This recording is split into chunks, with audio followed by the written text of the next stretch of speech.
Buenas tardes a todos. Buenos días a los que estáis conectados desde Sudamérica. Antes que nada, pues bueno, agradecer vuestra asistencia a este webinar y sobre todo pues que hayáis sacado este hueco en vuestra agenda pues para compartir esta jornada formativa con nosotros. Antes que nada me voy a presentar y voy a presentar al equipo técnico, a mis compañeros que me están acompañando hoy para la impartición de este webinar. Mi nombre es Gabriela Reyes y soy la jefa del Departamento de Seguridad Industrial de INERCO. Conmigo también está, que me va a ayudar y vamos a hacer esa presentación entre ambas, está mi compañera Pastora Fernández. Ella es jefa del área de análisis de riesgo y mi compañero Antonio Sánchez Román, que estará con nosotros al final en el turno de preguntas y respuestas. Y él es responsable de gestión de proyectos en el área de análisis de riesgos, área desde el cual pues desarrollamos este tipo de estudio que hoy nos ocupa. Bueno, la sistemática del webinar, porque este webinar se enmarca dentro de la serie de jornadas o webinars formativos que estamos dando desde el Departamento de Seguridad Industrial, y en concreto el de hoy va a tratar sobre el diseño conceptual de sistemas Fire and Gas. Para la impartición del webinar, pues la sistemática será como en webinars anteriores. En primer lugar, pues haremos una presentación técnica de distintos aspectos en relación a la temática que estamos tratando, y una vez que acabe esa presentación, pues abriremos el turno de preguntas, que verdaderamente va a estar abierto todo el tiempo de la presentación. Tenéis a vuestra disposición ese punto para ir haciendo esas preguntas, ¿vale? De tal forma que, bueno, tal como se os vaya ocurriendo alguna, la podéis poner en el chat y nosotros, como digo, haremos la respuesta, contestaremos al final de la presentación. Una vez también que acabe la presentación, se os enviará un link donde tendréis pues, la presentación que vamos a hacer y además también pues, una pequeña encuesta, ¿vale? Para que valoréis un poco pues, los aspectos que más os han gustado, la valoración un poco de esta actuación formativa. Y en principio, pues sin más dilación, vamos a empezar a hacer la presentación. Sí vamos a cerrar las cámaras, ¿vale? Para lo que es la presentación, de tal forma que la podáis ver mejor y sobre todo también por problemas de conexión. Abriremos la cámara, como digo, una vez que hagamos la presentación técnica y ya para el turno de preguntas. Os recuerdo que el turno de preguntas está abierto durante todo el tiempo para que podáis ir ya apuntando ahí vuestras dudas, vuestras inquietudes o vuestros comentarios.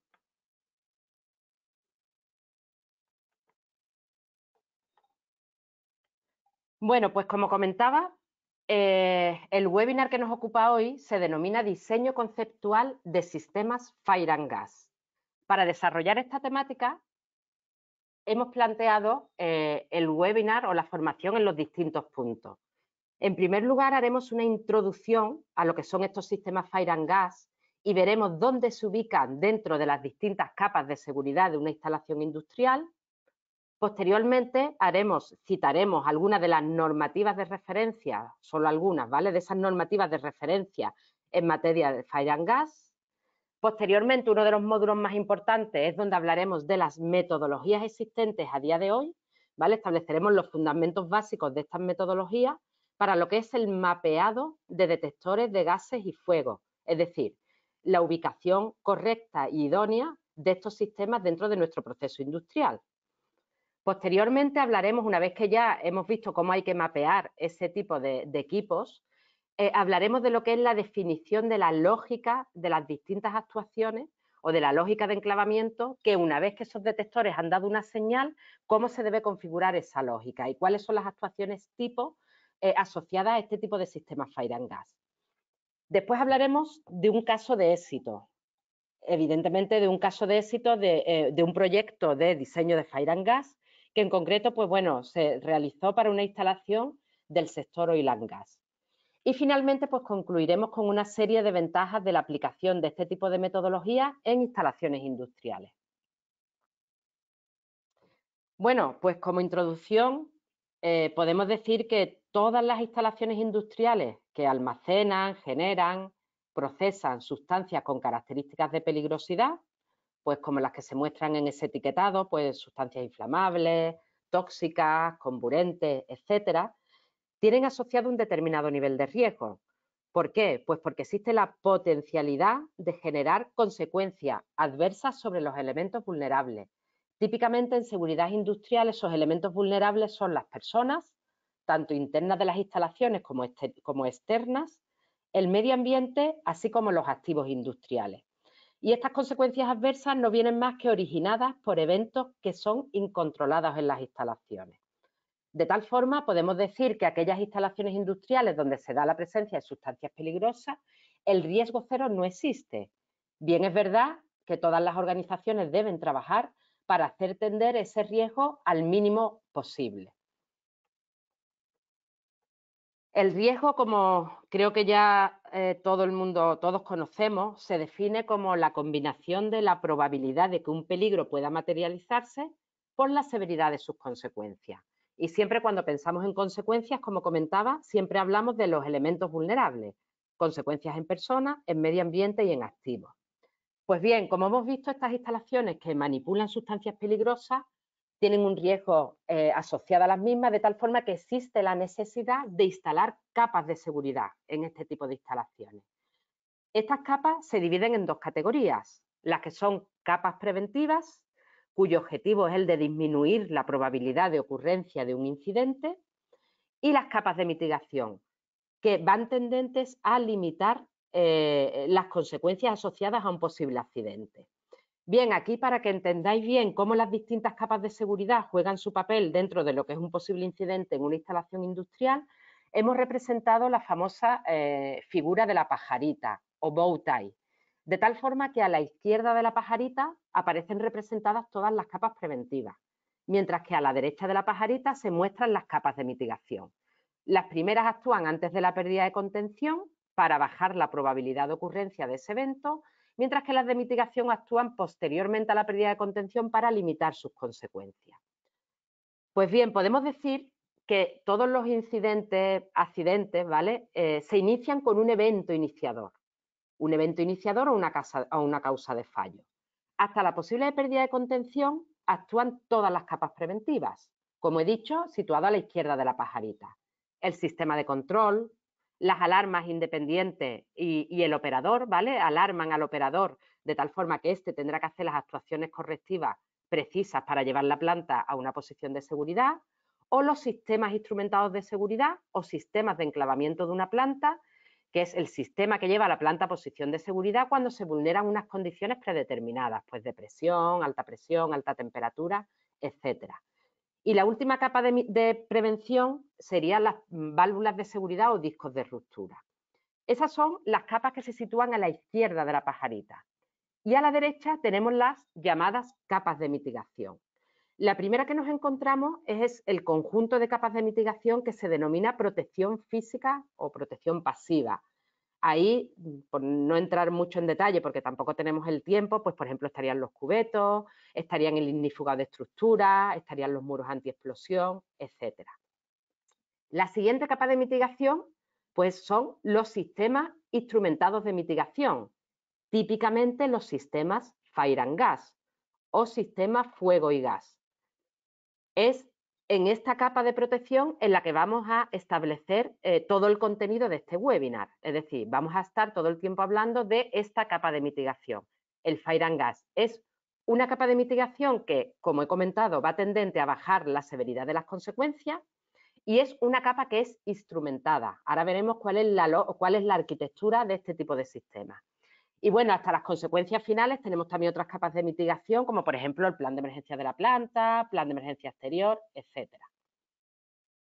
Bueno, ¿cuál es la arquitectura típica de un sistema Fire and Gas? Pues ahí lo podéis ver de forma gráfica. Los sistemas Fire and Gas están formados o compuestos por una serie de detectores. Estos detectores o bien son para detectar gases, fugas de gas, que pueden ser o bien gases inflamables o gases con características tóxicas, gases tóxicos, o bien para detectar posibles fuegos, que son los detectores de llamas. Estos equipos son equipos que se ubican en campo y su señal se cablea pues a una lógica. Puede ser, dependiendo sobre todo de las actuaciones que tenemos en el lado de la derecha, bien puede ser una centralita que simplemente nos notifica una serie de alarmas, o bien puede ser una lógica programable donde además de esas alarmas provoca shutdown de la planta, es decir, provoca disparos de la planta, pues para una bomba, para un compresor, etcétera, y también puede activar distintos sistemas de mitigación, pues cortinas de agua, sistemas de extinción por polvo, etcétera. Esta es la típica arquitectura de un sistema fuego-gas. Bueno, ¿cuál es el objetivo de hacer un diseño adecuado de esos sistemas? Hemos visto dónde se ubicaba dentro de la evolución de un posible accidente en las instalaciones industriales, una clara capa de mitigación. Es decir, no evita que se dé una fuga de gas, no evita que se dé un incendio o un fuego, pero sí garantiza o dispone un sistema de detección temprana de posibles fugas de gas y posibles incendios con el objetivo fundamental de minimizar las consecuencias de un potencial accidente. Muy importante, ¿vale?, es que se optimice, es decir, se haga un mapeo o una ubicación óptima de esos detectores, tanto de los detectores de gases, siempre gases tanto inflamables como tóxicos en función de los tipos de sustancias que tenga en mi instalación, así como de los detectores de llamas, para evitar que dejemos zonas desprotegidas, que bueno, dejar zonas desprotegidas significa que hay zonas que no estoy cubriendo el riesgo o no estoy cubriendo los posibles accidentes que puedan darse. O por el contrario, tener zonas sobreprotegidas, que tampoco es bueno. Es decir, el mapeado de los detectores no significa pues poner detectores para cubrirme por todas las posibles ubicaciones y así estoy cubierta, no. Porque esa sobreprotección implica un coste elevado. El coste no es solamente de la compra del propio detector, sino también todo el cableado, ¿vale? Todo el cableado que implica y también todo el mantenimiento asociado a esos sistemas. Cada cierto tiempo tengo que mantenerlo, tengo que calibrarlo, etcétera. Por tanto, es muy importante cuando diseñamos un sistema Fire and Gas que se haga un mapeado óptimo de esos detectores. Y también es muy adecuado hacer definir una lógica adecuada de actuaciones o disparos ante la activación de los distintos detectores con objeto de llevar a la planta a posición de seguridad. Es decir, estos sistemas, además de generarte alarmas e indicarte, oye, pues tienes una fuga de gas en esta zona o un fuego en tal otra zona, generan actuaciones para provocar el disparo de la planta, el shutdown de la planta, e incluso también para activar sistemas de mitigación. Como digo, depende de la complejidad del sistema. Bueno, vamos a nombrar ahora algunas de las normativas y estándares que existen para el diseño de estos sistemas. Existe una norma ISA, que es la 84007, que es una guía donde establecen los criterios para el diseño de estos sistemas, entra al análisis tanto de los sistemas de detección de gas inflamables tóxicos y detección de fuego. Tenemos después también otra serie de normativas, como es la UNEEN 54 o la NFPA 72, que en este caso estas dos están más centradas o están dedicadas a lo que es el sistema fuego, ¿vale? No se mete en la parte de detección de gases. Después existen dos normas que, bueno, son en principio normas corporativas de dos empresas del sector oil and gas, en este caso de BP y de Shell, pero son normas que son, es decir, que son públicas. De hecho, si queréis, pues las podéis buscar y las podéis descargar incluso de internet, es decir, son normas públicas. Entonces, una de ellas es la de BP, la GP30, que establece una guía para lo que son, cómo hay que diseñar estos sistemas, tanto los detectores, como hemos venido indicando, los detectores de gas tóxicos inflamables y los de fuego. Y después de la Shell, pues hay otra norma equivalente donde también establece estos criterios. Bien, para diseñar un sistema fuego-gas, aparte de estas normativas, que bueno, son normas de buenas prácticas, ¿vale? O normas de reconocido prestigio y buenas prácticas, normalmente también lo que utilizamos dentro de esos diseños, pues es la propia filosofía del sistema Fire and Gas que se desarrolle para el proyecto en concreto, y también se utiliza, lo veremos después cuando hablemos de la información que es necesaria para aplicar las distintas metodologías. Veremos que por un lado está la filosofía del proyecto, ¿vale? La filosofía del sistema Fire and Gas del proyecto, incluso las propias especificaciones de ingeniería que tenga la compañía. Especificaciones de ingeniería en cuanto, a los detectores, cómo tiene que ser el cableado, cómo tiene que ser esa lógica, etcétera, etcétera. citado un poco estas normativas y estándares, vamos a ver también, y lo veremos ahora en el siguiente apartado, donde pues daré paso a mi compañera Pastora Fernández, que adicionalmente a estas normas, pues bueno, existen un gran número de metodologías y software que te permiten implementar y hacer un diseño adecuado de estos sistemas Fire and Gas. Entonces, bueno, Pastora, te doy paso. Este apartado lo explicará mi compañera Pastora Fernández. Hablaremos sobre las metodologías para la óptima ubicación de los detectores, tanto de gases como de llama. Muchas gracias, Gabriela.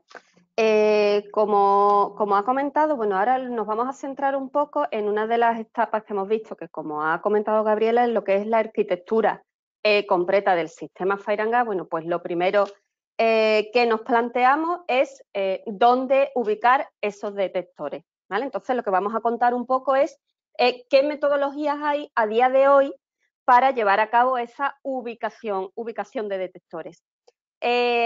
Como en todo lo relacionado con análisis de riesgo, metodologías de análisis de riesgo, evidentemente cada día nos encontramos con mejoras en aspectos tales como cálculo de consecuencia, que seguro que ya todos conocéis, cálculos de accidentes, etcétera. Pues que en el caso del mapeado, que se suele llamar así, o el estudio de ubicación de detectores, pues pasa algo similar. Es decir, la técnica ha ido evolucionando, los software cada vez nos ayudan más, cada vez existe un mayor número de software que de alguna forma nos facilita nuestro objetivo, que como hemos comentado, es decir, es dónde ubicamos esos detectores y cuál es el número óptimo de detectores que tenemos que ubicar. Como hemos dicho, el objetivo es no quedarnos cortos ni que nos falten detectores, que nos queden zonas por cubrir, ni tampoco ubicar detectores por exceso, que conlleva un costo excesivo, no solo, como hemos comentado, en la compra de esos detectores,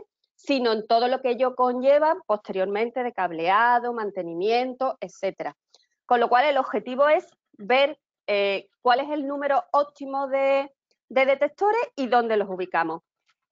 Metodología, software, técnica, hay varias. Seguro que la mayoría de ustedes ya la conocen. Tenemos desde las más simples, por llamarlo de alguna forma, aplicando un poco el conocimiento, la experiencia, el sentido común, como nosotros decimos muchas veces. Seguro que en alguna ingeniería, pues se han encontrado ubicación de detectores, pues en función lo lógico, en función de las direcciones de viento, de las características del gas, si es neutro, si es denso. Bueno, pues todo eso que años atrás se hacía de alguna forma en base a la experiencia, pues cada vez vamos teniendo software y equipos que nos van ayudando a esa ubicación sin que sea, como decimos, en base a la experiencia o el conocimiento.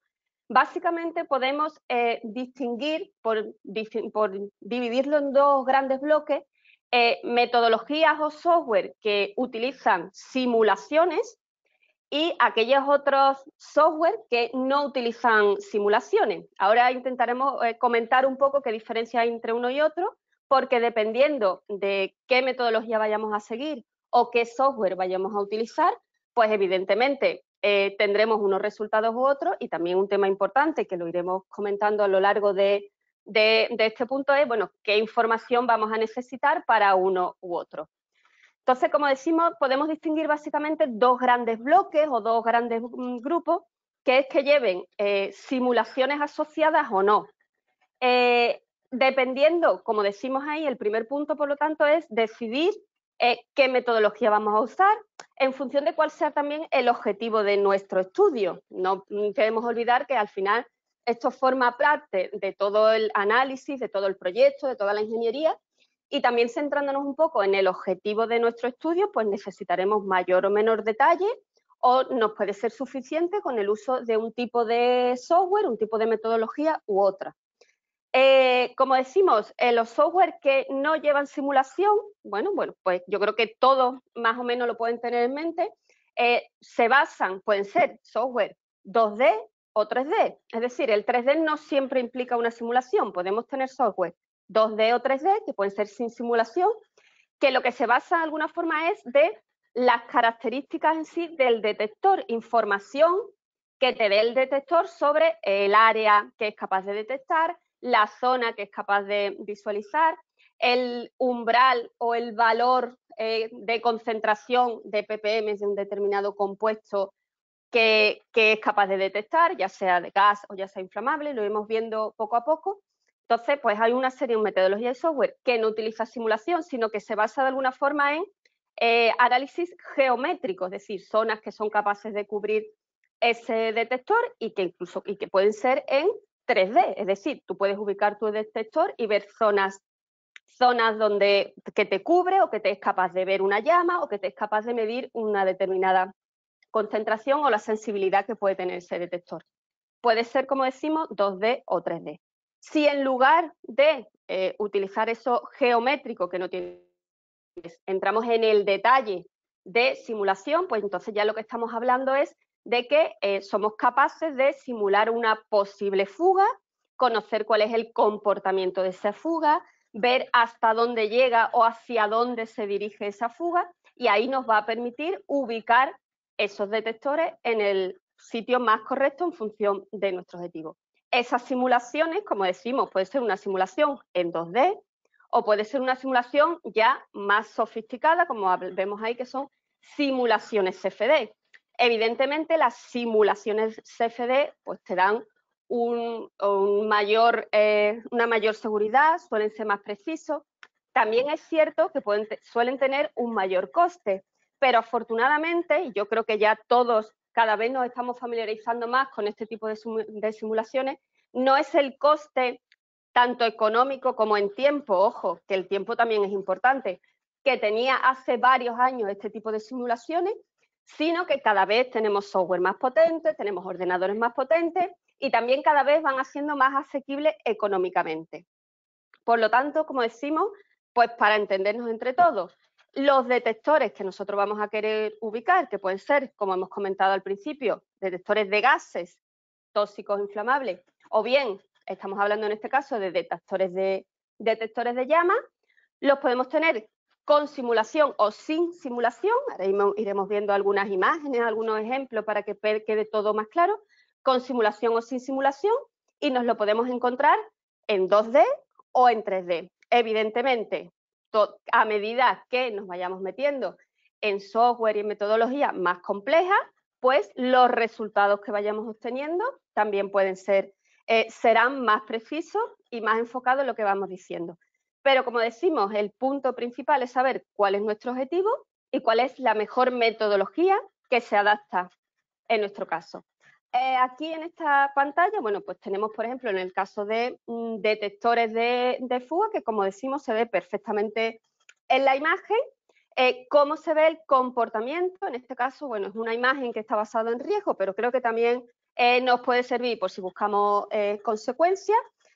Se puede ver perfectamente hacia dónde se mueve una posible fuga que nosotros tenemos, cuáles son las zonas, en este caso, como decimos, una figura de riesgo, pero bueno, se pueden hacer una idea de qué nos va aportando este tipo de software y nos va a permitir utilizar, bueno, ir viendo dónde tenemos que localizar nuestros detectores.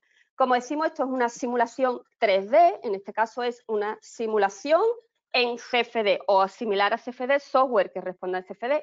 Si hiciéramos una simulación 2D con programas al uso, que yo creo que todos conocen, bueno, pues no tendremos tanto detalle, pero también nos puede dar información, como decimos, para lo que necesitamos. Aquí, pues se ve perfectamente, bueno, pues cómo podemos ir ubicando esos detectores e ir viendo valores, lo que vayamos buscando, que se hayan definido en las fases previas del estudio, como decimos, en función de nuestras necesidades, en función de cuál sea el objetivo del estudio, que vayamos definiendo qué es lo que queremos de grado de cobertura, de valores umbrales a detectar, de la lógica que vayamos a implantar, bueno, pues nos irá dando los resultados de ubicación. Por favor, Gabriela, si... Aquí, en este caso, estamos viendo algo diferente a lo que hemos visto antes, y aquí es donde vemos la diferencia con el anterior software. En este caso, no estamos hablando de simulación, no estamos hablando de que estamos utilizando un software donde se emplee la simulación. En este caso es algo, como decimos, algo geográfico.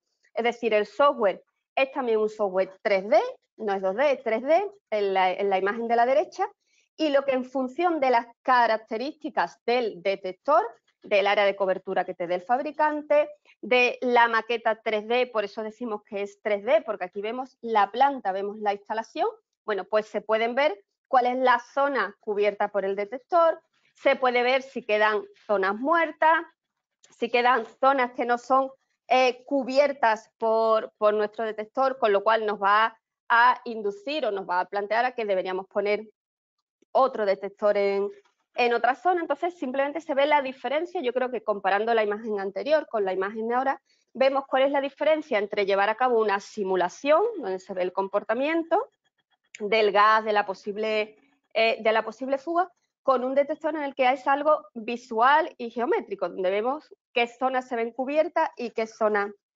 no se ven cubiertas.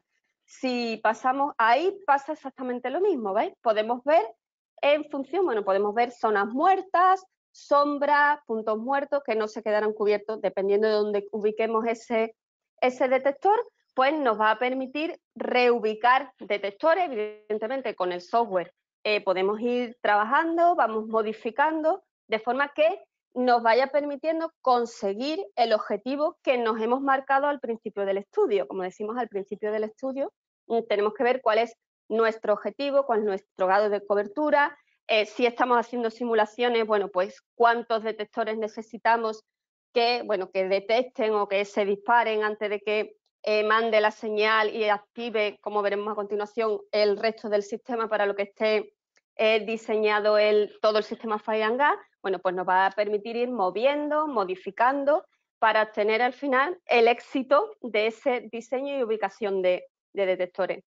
Después veremos un caso de éxito que, como decimos, bueno, pues presenta un ejemplo de, bueno, qué ventajas se obtiene o qué hemos conseguido.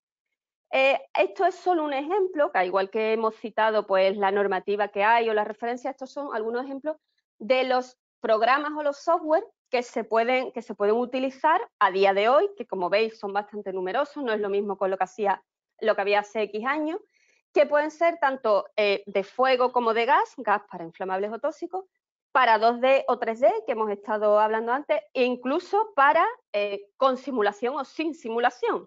¿Vale? Tenemos, por ejemplo, el que aparece ahí, el Detect 3D o el HAZMAT, son geométricos, no son con simulación, sin embargo, bueno, el Influx que aparece en la parte de abajo, bueno, pues son con simulaciones, como hemos dicho, CFD. Veis ahí una gran variedad que, como decimos, se trata de cuando se vaya a plantear el estudio, cuando se vaya a plantear las necesidades, elegir en cada caso, bueno, el que mejor se puede adaptar a nuestras necesidades, también dependiendo un poco de la fase del proyecto en el que nos encontremos, sobre todo porque si pasamos a la siguiente transparencia, para poder abordar este tipo de estudio, pues evidentemente necesitamos una serie de información. Esa información pues estará más o menos desarrollada en función de la fase del proyecto en el que nos encontremos. Está claro, bueno, pues por ejemplo, decir, pues la presencia de gases inflamables o tóxicos que vamos a tener en nuestro proyecto, lo vamos a tener desde el principio, una vez que conozcamos de qué instalación estamos hablando. Comentábamos al principio, el procedimiento corporativo que tenga la empresa, pues estará a disposición del estudio desde el principio. La filosofía del sistema, especificaciones de la ingeniería, bueno, pues toda esta información normalmente las vamos a tener desde el principio. ¿Qué ocurre? Pues que dependiendo de la metodología a aplicar, dependiendo de nuestro objetivo de estudio, bueno, pues vamos a tener que entrar en ya temas de más detalle que dependiendo de la fase en la que nos encontremos podremos tener o no. Está claro que si nos vamos a decantar porque es lo que necesitemos, porque optemos porque es la mejor opción, porque es lo que nos interesa para nuestro proyecto, en la simulación en 3D, pues evidentemente será lo máximo para entendernos entre todos, la máxima necesidad que vamos a tener. Vamos a necesitar nuestra maqueta 3D del proyecto compatible con nuestro software, pero bueno, es algo que en fases iniciales del proyecto puede que no la tengamos o no la tengamos totalmente desarrollada, y a medida que va avanzando el proyecto, evidentemente la tengamos. Es importante, como decimos, pues mientras más desarrollado tengamos esta información, pues mejor será el resultado de nuestro estudio. Pero también podemos tener una cosa en cuenta, nos va a permitir, pues ante posibles modificaciones en la implantación, ante posibles modificaciones en nuestro proyecto, nos podemos adaptar y ver, bueno, pues cuáles son los nuevos resultados que podemos obtener y podemos ir viendo con nuestro software y nuestros cálculos, nuestros detectores, ver cómo nos va a ir quedando nuestra implantación de detectores, que como decimos es la primera etapa de nuestro sistema completo del Fire and Gas, de nuestra arquitectura completa del sistema Fire and Gas. Es decir, con nuestra ubicación de detectores tenemos cubierta la primera etapa de todo el sistema. Y ahora, Gabriela, por favor. Sí, pasaríamos. Muchas gracias, Pastora. Bueno, una vez que hemos visto cómo hay que ubicar, o bueno, qué tipo de metodología existen, qué fundamentos para la ubicación de los sistemas, perdón, de los detectores Fire and Gas, la siguiente etapa que tenemos que hacer en el diseño de estos sistemas es definir cuál es la lógica de las actuaciones, ¿vale? O cuál es la lógica de enclavamiento de disparos de ese sistema. Bien, ¿cuál es el objetivo de esto? Pues el objetivo es llevar el proceso a una situación segura cuando se activan las señales en los distintos detectores de gas e incendio. En este caso, en los sistemas fuego-gas hay que establecer siempre un conjunto de detectores por zonas y definir una lógica de votación. Lógica de votación típicamente NDM. ¿Qué significa lógica de votación NDM? Bueno, pues que se activarán los distintos sistemas o las distintas actuaciones cuando se den la señal en N detectores de los M detectores que se instalen, ¿vale? Tenemos que definir también dentro de esa lógica de enclavamiento cuáles son los niveles de prealarma que vamos a establecer, cuáles son los niveles de alarma, cuáles son los sets de disparos. Pues no sé, pues si hay una fuga de gas en esta zona, pues al 30% del LII, del límite inferior de inflamabilidad, pues ya tengo que disparar la planta. ¿Cuáles son esas actuaciones que tenemos que hacer en la planta? Disparos, parada de la planta, pues tengo que parar esta bomba, tengo que parar este compresor, etcétera. ¿Y cuáles son la activación de las medidas de mitigación, si es que existen, que tengo que hacer? Pues activar un sistema de rociadores, un sistema de contraincendio, un sistema de cortinas de agua para abatimiento de fuga, etcétera. Dentro, o sea, eso es el corazón, digamos, ¿vale? De lo que se denomina, una vez, como digo, que ya tenemos ubicados los detectores, de lo que nosotros denominamos la lógica de enclavamiento. Es definir cómo llevo a la planta a posición de seguridad cuando yo tengo una fuga de gas o un fuego en mis instalaciones. Por tanto, tengo que establecer ese conjunto de detectores, establecer la lógica de votación, definir niveles de prealarma, set de disparo, qué actuaciones hacer, ¿vale? Hay otra información también que se suele incluir, pues bueno, si hay que definir bypasses para mantenimiento de estos equipos, cómo es la degradación de la votación, que como hemos dicho, siempre hay que establecer una votación NDM, cómo es la degradación de la votación ante un posible fallo de un detector o ante una operación de mantenimiento. Y toda esta información a nivel de proyecto se suele recoger en lo que se denomina una matriz causa-efecto del sistema fuego-gas. La matriz causa-efecto del sistema fuego-gas, como digo, recoge toda la información que hemos indicado y a modo de ejemplo os muestro aquí una, ¿vale? Esta es una matriz causa-efecto donde veis que en la parte de la izquierda aparecen los distintos detectores con su tagueado correspondiente, ¿vale? Pues los detectores de gas, detector de gas del 001 al 008, ¿vale? Que protege los compresores C1AB, por ejemplo, del 9 al 17, que protege las bombas P1AD, igual para los detectores de llama. Normalmente en esta matriz se establece también o se recoge dónde está el plano donde se ubican estos detectores, cuál es la lógica de votación, es decir, pues por ejemplo, lógica de votación ante un 2 de 8, pues en principio eso lo que hace es que me para el compresor. Me daría una prealarma al 10% del LI y al 30% me haría una parada del compresor. Pero si con esos mismos detectores, además, en una lógica de votación 3 de 8, es decir, si se activa uno más, se activaría ya pues, un sistema de extinción.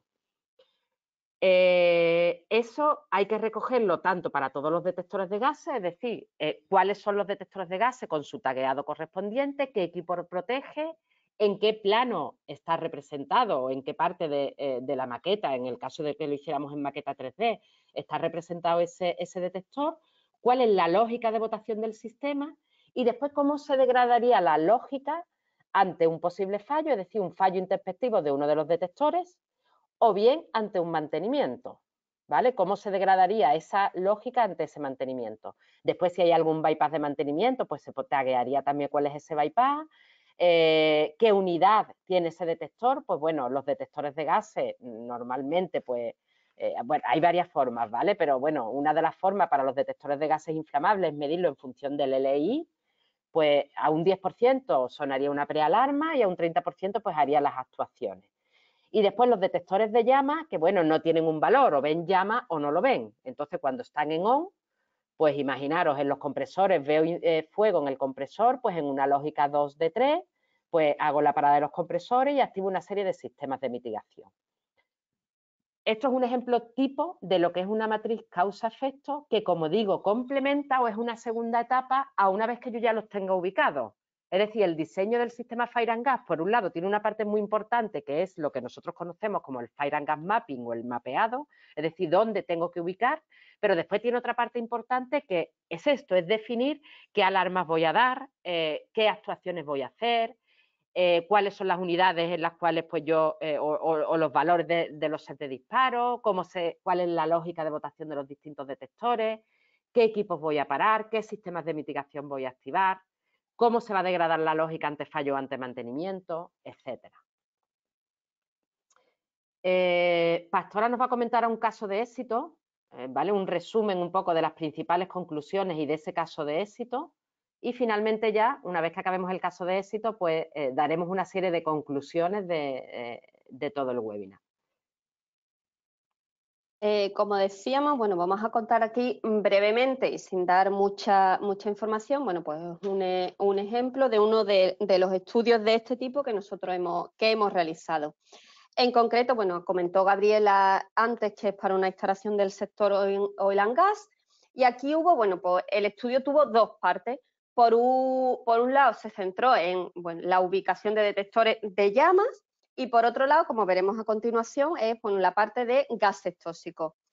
En el caso de lo de la detección de llama, bueno, pues como decíamos al principio, cuando empezamos con este tipo de estudios, lo que primero que nos tenemos que preguntar es, bueno, ¿cuál es el objetivo de nuestro estudio? En este caso, el objetivo fundamental, o primero, por entendernos, aunque después siempre tenemos mejoras adicionales o objetivos adicionales, por decirlo de alguna forma, era la protección de un elemento crítico de la planta. O sea, había una determinada zona que se consideraba una zona crítica de esa planta y entonces esa zona se quería proteger ante posibles incendios. Bueno, pues entonces lo que se hizo fue analizar esa zona mediante en este caso un software. Se utilizó un sistema 3D, un software de 3D, teníamos la maqueta 3D. Y en este caso, bueno, pues se optimizó el número de detectores a ubicar de forma que se cubriera la zona que teníamos que proteger. Bueno, la empresa nos había dicho, bueno, pues esta es mi zona crítica, este es mi elemento crítico, el que quiero proteger desde el punto de vista del incendio. Y entonces se optimizó el número de detectores, obteniendo el grado de cobertura deseado y eliminando las zonas muertas que pudiéramos tener debido a la propia configuración de la planta, a la propia configuración de la instalación, que nos impidiera de alguna forma el proteger el elemento crítico en este caso. Se optimizó, como decimos, el número de detectores, evitando zonas muertas, que no se detectara ese incendio y esa llama, y con un número de detectores óptimo. Como decíamos al principio, no se trata de poner detectores por poner detectores, sino de obtener el número óptimo. La otra parte de este estudio fue, como decimos, para la detección de gases tóxicos. En este caso, el estudio consistía, bueno, pues como decíamos, dependiendo de la fase del proyecto en el que nos encontremos, pues tendremos más o menos información, tenemos más o menos desarrollado nuestros proyectos. En este caso, teníamos una ingeniería básica inicial donde ya se había propuesto una serie de detectores y ubicación de esos esos detectores para dos gases. Entonces, el objetivo de este estudio era ver si los detectores que se habían ubicado en esa ingeniería básica, en esa ingeniería preliminar, que como decíamos al principio, bueno, pues como se hacía antes, se ubicaban esos detectores, bueno, en base a la experiencia, direcciones de viento, características del gas, si era neutro o era denso, bueno, pues se ubica una serie de detectores.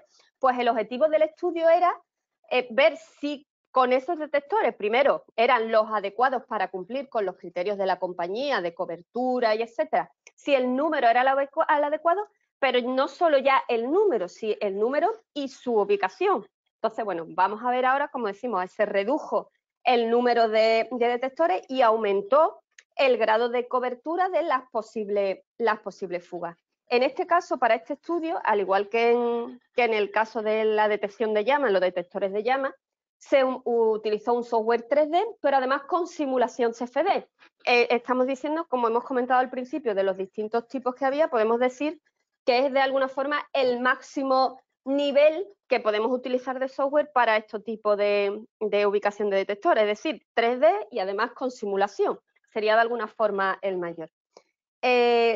Aquí podemos ver los resultados de alguna forma que obtuvimos, es decir, se analizaron dos gases y aquí vemos, bueno, pues para el gas 1 vimos que hubo que ubicar 4 detectores nuevos porque había zonas que se nos quedaban, que no se detectaban ninguna de las fugas que ocurrían en esas zonas quedaban cubiertas por ninguno de los detectores que existían en el inicialmente propuesto, con lo cual hubo que proponer nuevos detectores. Además de los detectores iniciales, se reubicaron, es decir, cuando reubicamos lo que decimos, bueno, pues que a lo mejor modificamos la altura, de forma que al modificar la altura, pues ya se detecta algunas de las fugas, algunas de las situaciones accidentales simuladas, pues nos permiten detectar esa fuga. Entonces, bueno, pues como veis, ahí vemos que hubo, en este caso concreto, para el gas 1, hubo que añadir 4 detectores nuevos, pasamos de 15 a 19, pero además hubo que reubicar 9 de los detectores, se propuso su ubicación, es decir, los detectores no sirven, pero lo vamos a poner en otro sitio, y además para 6 de ellos, pues en la misma zona donde estaba, bueno, pues se modificó la altura. Ahí se puede ver, bueno, cómo varía de alguna forma pues el grado de cobertura. En el caso del gas 2, pues lo que ocurrió fue, bueno, que había inicialmente 96 detectores, bueno, pues se eliminaron 14 detectores, es decir, se vieron que había detectores o bien que no detectaban ninguna fuga y que eran redundantes, con lo cual no había necesidad de ubicar eso, de mantener esos detectores.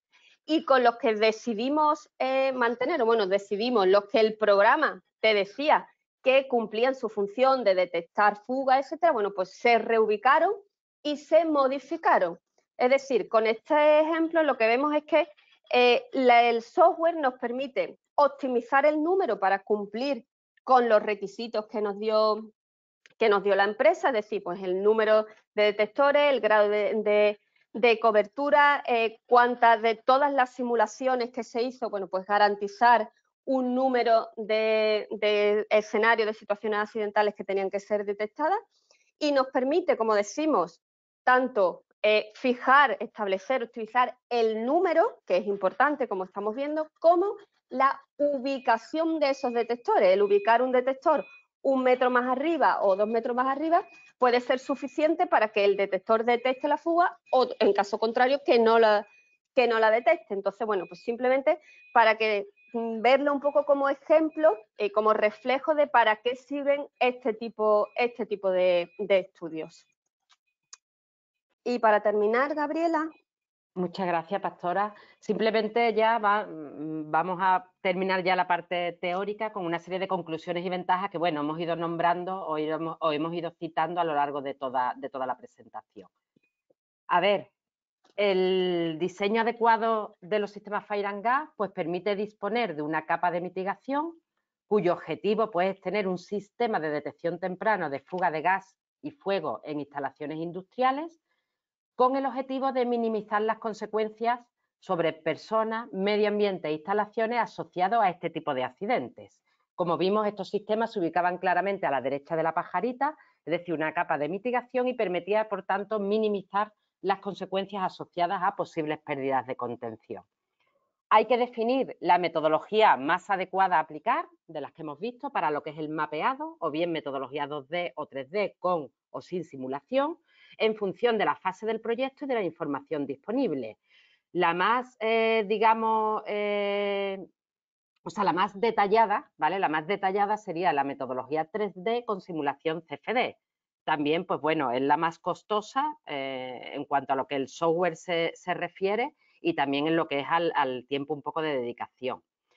El objetivo al final es optimizar el número de detectores en campo, ¿vale? Ese es el objetivo, para no tener zonas que no estén protegidas o zonas que estén sobreprotegidas, en cuyo caso, pues bueno, nos permitirá en definitiva un ahorro tanto en la instalación como en el mantenimiento del sistema. La cobertura del sistema se optimiza pues también en función de la lógica de votación que establezcamos dentro de la definición de enclavamientos asociadas al sistema Fire and Gas, con objeto de garantizar la posición de seguridad de la planta.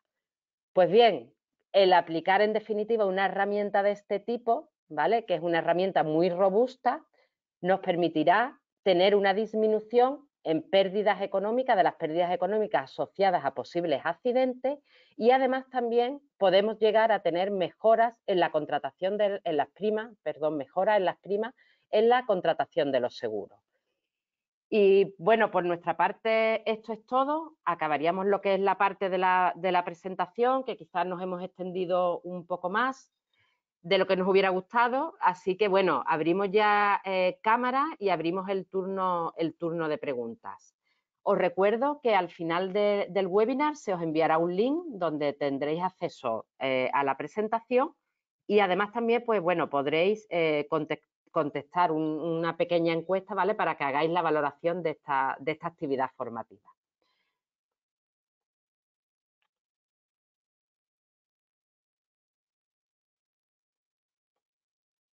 Vale.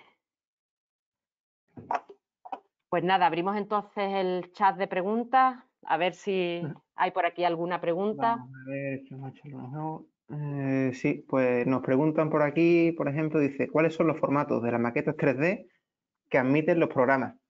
Bien, pues bueno, aquí respondiendo un poquito a la gallega, depende, ¿no? Dependerá pues en función del software concreto que se esté utilizando en el proyecto, ¿no? En cada caso. Pero sí, bueno, sí que es verdad que hay determinados formatos que son pues los típicamente los más extendidos, los estándar, tipo MicroStation, o los distintos formatos que soporta AutoCAD, o incluso los de Navi, que eso generalmente la mayor parte de los software pues son capaces de importarlos. Y si no, pues, aunque estemos trabajando inicialmente con una maqueta en un formato que no es de los más estándares, normalmente tenemos la capacidad de transformar de unos formatos a otros, es decir, de un formato no soportado a través de una transformación con los modelos de 3D, pues digamos podemos transformarlo a uno de los formatos que sí serían importables. No es la situación ideal porque bueno, hay veces que se pierde información o hay que hacerle, digamos, un depurado al modelo que nos ha salido después de esa transformación. Pero bueno, si estamos trabajando, como digo, en un formato inicial que no es de los más estándares, pues tenemos siempre esa opción. Pero en cualquier caso, los estándares tipo Navi o AutoCAD o MicroStation, pues eso siempre vamos a poder importarlo en casi cualquiera de los software que podamos utilizar. Ok. Aquí está relacionado, se ve que la pregunta por el tema 3D y 2D, ventajas e inconvenientes del 3D frente al 2D, pues, y aquí además preguntan eso, que cómo se tiene en cuenta en el mapeado 3D, se tiene en cuenta el volumen de todos los equipos procesos respecto al 2D. Evidentemente, como hemos comentado, el de mayor detalle y el que efectivamente tiene en cuenta la realidad de la instalación, el volumen del equipo y todo eso, es el 3D. Cuando estamos hablando de 2D, al final lo que tiene solo es como la información es como en plano, son cortes y es en plano, y ahí es un poco el criterio, la información en planta que tienes el equipo. Ves, bueno, pues evidentemente cuando hablas de llama, pues no, evidentemente en el 3D y la maqueta y la figura del visor de cómo detecta el detector, pues evidentemente se tiene el volumen, se ven las sombras. En el 2D evidentemente es menos exacto, se hace sobre plano 2D, ves el cono de visión del detector, de cómo puede ver la llama, pero como decimos, el de más detalle es el 3D. Con el 2D, como decimos, son cortes de alguna forma sobre planos de implantación. Puedes ir viendo a distintas alturas, dependiendo de dónde ubicas el detector y la información que tienes de ese detector, qué zonas vas viendo y qué zonas se quedan sin ver. Como decimos, es un poco en función de la necesidad del estudio y en la fase en la que te encuentres, si vas a tener la información de la maqueta en 3D o vas a tener que tirar hacia adelante, al menos inicialmente, como decimos, con un 2D, que después, bueno, puedas verificar o ver si es adecuado o no el estudio que hay hecho. Entonces, bueno, como decimos, con el 2D de alguna forma es representaciones gráficas, pero sin el detalle, viendo equipos, ves la planta del equipo y representaciones gráficas, pero evidentemente sin el detalle del 3D. ¿Vale? A ver, por aquí había otra pregunta, ¿vale? Que indicaba que, bueno, digamos que en la matriz causa-efecto que hemos mostrado y cuando hablábamos de lo que era la descripción de la lógica de enclavamiento, que qué diferencia hay entre degradación ante fallo del sistema de detectores y degradación de la lógica ante mantenimiento. Vale. Bueno, es simple, ¿vale? Nosotros hemos indicado que en este tipo de sistemas Fire and Gas siempre tenemos que ir a un conjunto de detectores en distintas zonas y siempre tenemos que hacer una configuración de una lógica de votación. Típicamente NDM, puede ser 2 de 8, 2 de 7, 2 de 3, la que sea, ¿vale? Esa lógica de votación tiene una degradación, es decir, una degradación significa cómo queda la lógica en caso de. Y en caso de son dos posibilidades, o bien ante un fallo intempestivo de uno de los detectores, es decir, se da un fallo en el detector y por tanto ese detector ya no opera, o sea, ya no funciona. Hay que ver de la lógica inicial cómo quedaría esa lógica degradada por fallo de ese detector. Y después habría que ver también, después si queréis ponemos un pequeño ejemplo, cómo quedaría esa lógica degradada ante mantenimiento. La diferencia entre una y otra es que fallo es un fallo intempestivo, mientras que el mantenimiento yo voy a sacar de servicio un equipo y sé que voy a sacarlo de servicio. Es por eso que, voy a poner un ejemplo, por ejemplo, si tenemos una lógica 2 de 3, ¿vale? Una lógica 2 de 3, ¿cómo se degrada esa lógica ante fallo? Es decir, ¿cómo quedaría esa lógica ante un posible fallo? Bueno, pues como pierde uno de los detectores, evidentemente la lógica pues quedará ante fallo en un 2 de 2. ¿Cómo quedaría o cómo podríamos degradar la lógica ante mantenimiento? Pues eso es algo que nosotros podríamos configurar dentro del PLC, donde esté ese sistema. De tal forma que podemos decir, oye, pues yo cuando retiro un detector porque lo voy a mantener, puedo degradar la lógica, en este caso que es una lógica 2 de 3, en dos formas. O dejar una lógica 1 de 2, que estaría del lado de la seguridad, o establecer una lógica de degradación ante fallos de 2 de 2, que estaría del lado de la disponibilidad de la planta. Es decir, es más insegura, pero hace que la planta sea más disponible. Entonces, esa es la diferencia entre un caso y otro. Vale. No sé si, a ver. Sí. Sí, Aquí, ahora ya sí, se me oye. Os leo una por aquí, dice, ¿en qué etapas de un proyecto se suele emplear el mapping de detectores? Bien, pues, bueno, al final, esto estamos de lo que venimos hablando, el mapping de detectores no deja de ser una herramienta, ¿no? Y como tal, pues, se puede utilizar en una fase u otra, pues, en función del objetivo que estemos persiguiendo, ¿no? ¿Se puede utilizar en instalaciones existentes? Pues sí, claro, se puede utilizar. Si estamos hablando de 3D, siempre y cuando tengas la maqueta, lo puedes utilizar, por ejemplo, para verificar la instalación de detectores que tú ya tienes y ver qué grado de cobertura estás teniendo en los puntos que te puede interesar. Durante un proyecto nuevo, durante la ingeniería de un proyecto, bueno, igualmente se podría implementar durante cualquier etapa, es razonable irte a la maqueta 3D cuando la implantación ya tiene, digamos, un grado de avance al menos razonable.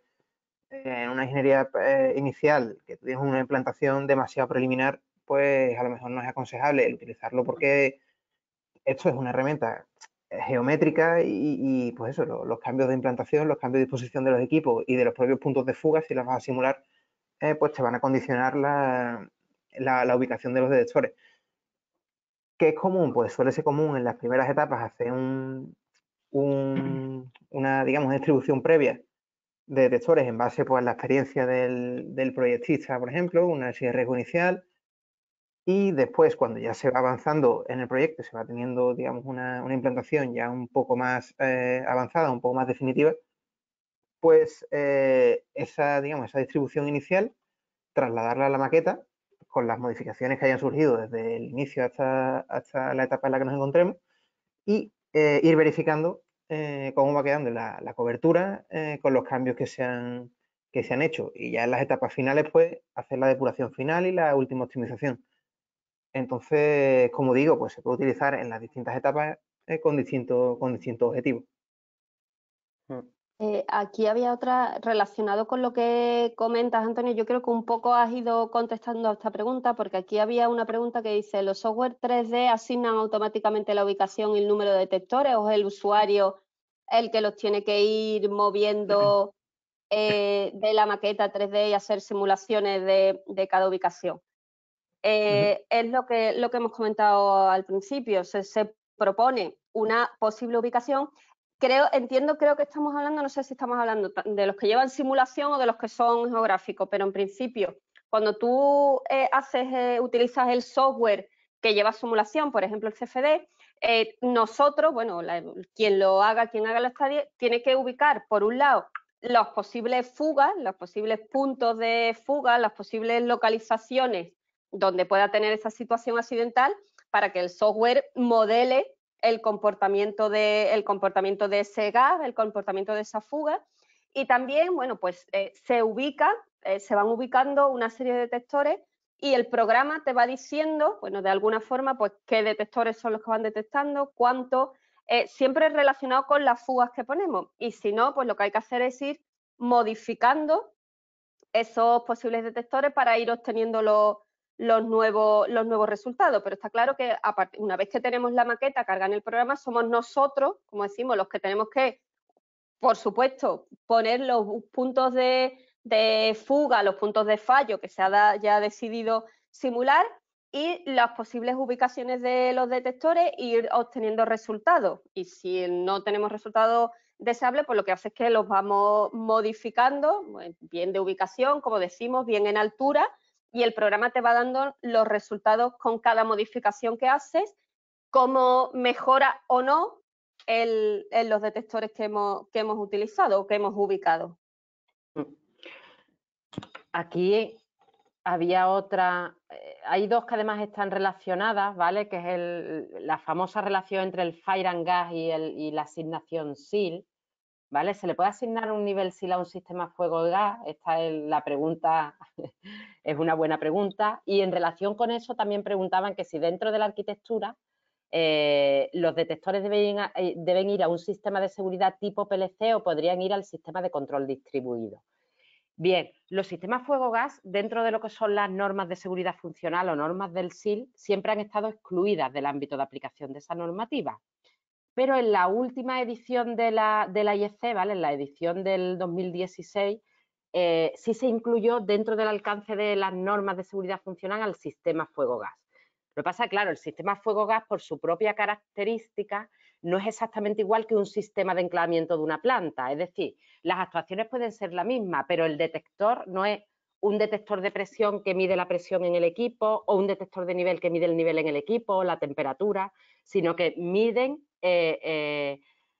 gas ambiental, que depende evidentemente pues, de haber hecho una buena ubicación de detectores, de la dirección del viento, o sea, depende de muchos factores.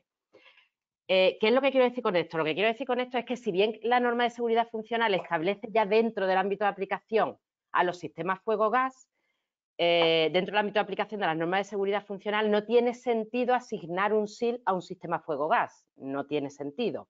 Sí es verdad que lo que sí podemos hacer es un cálculo del SIL real, no del SIL asignado, sino del SIL real. Porque si vais al mercado, estos detectores tienen sus certificados, muchos de ellos están certificados SIL. Entonces tú tienes el certificado SIL del detector, tienes el certificado del PLC de seguridad, ¿vale? Si está dirigido a ese sistema, y después sobre los distintos actuadores de la planta, pues paro esta bomba, cierro esta válvula.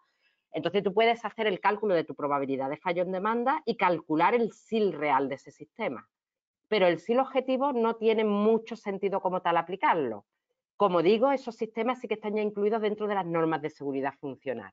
¿Qué es lo que quiere decir esto? Que al estar incluidos dentro de las normas de seguridad funcional y siempre que además estos sistemas Fire and Gas hagan o provoquen el shutdown de la planta, pues claro, esos detectores te lo debes llevar a un PLC de seguridad, ¿vale? Independiente al sistema de control distribuido, donde desde ahí pues hagas el disparo de los distintos equipos de la planta. Y he intentado contestar dos en una única respuesta, porque un poco estaban relacionadas una con la otra.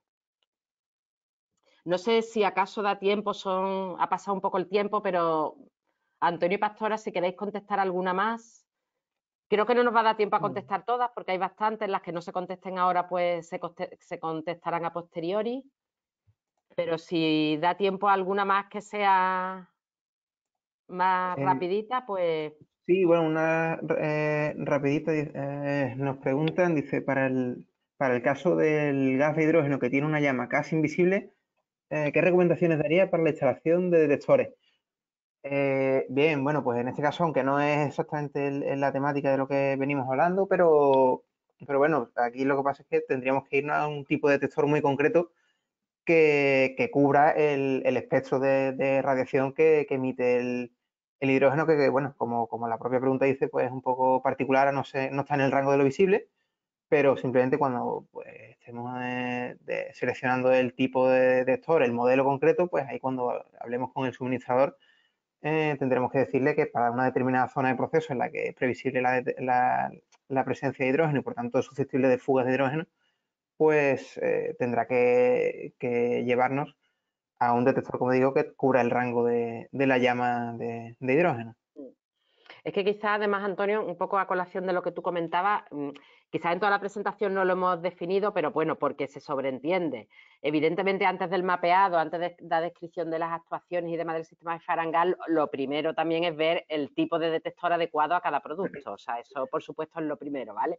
No lo hemos citado aquí, pero bueno, se da por hecho, ¿no? Sí, incluso como, digamos, como paso cero, antes de todo esto, pues tendríamos un análisis de riesgo de la forma en la que sea, pero al final tendríamos una etapa previa de análisis de riesgo en la que nosotros identifiquemos el proceso al que nos estamos enfrentando y las necesidades que va a tener el sistema de Fire and Gas. Y ya después de eso, pues iremos viendo el detalle con cuestiones como esta, ¿no? Pero para eso, pues tendremos una etapa previa de análisis de riesgo. Bueno, pues yo creo que ya hemos sobrepasado el tiempo. Han quedado algunas preguntas sin contestar, pero bueno, daremos respuesta a posteriori. Simplemente nada, agradecer vuestra participación en este webinar. Espero que haya sido de vuestro interés, ¿vale? Y nada, recibiréis ese link con la presentación y con la valoración. Y nada, gracias de nuevo por vuestra atención y por el tiempo dedicado. Un saludo, muchas gracias a todos. Muchas gracias. Gracias. Hasta luego.